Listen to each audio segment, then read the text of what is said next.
क्या आपको भी गॉल ब्लैडर में स्टोन बताया गया है और उसके लिए सर्जरी की सलाह दी गई है? आइए 5 सवालों से समझते हैं कि क्या क्या आपको डॉक्टर से पूछना चाहिए। पहला सवाल कि डॉक्टर साहब, गॉल ब्लैडर में मुझे सिर्फ स्टोन्स ही हैं या कोई इन्फेक्शन या कॉम्प्लिकेशन भी है, या सर्जरी की सलाह क्यों दी जा रही है? दूसरा सवाल, सर सर्जरी किस माध्यम से की जाएगी, लेप्रोस्कोपिक, रोबोटिक या फिर ओपन मेथड से? और अगर लेप्रोस्कोपिक या रोबोटिक मेथड से की जाती है तो कन्वर्जन का चांस क्या है? तीसरा सवाल कि डॉक्टर साहब सिर्फ सर्जरी में गॉल ब्लैडर ही निकालेंगे या सिर्फ स्टोन ही निकालेंगे? तो आमतौर पे गॉल ब्लैडर की सर्जरी में पूरा गॉल ब्लैडर ही निकाला जाता है, सिर्फ स्टोन निकालने के लिए कोई अलग से सर्जरी नहीं होती।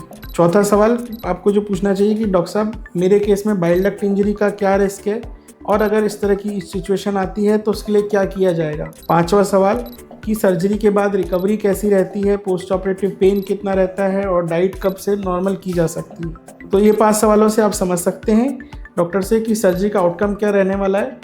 अच्छे सवालों से सर्जन घबराता नहीं है बल्कि क्लियरिटी से जवाब देता है।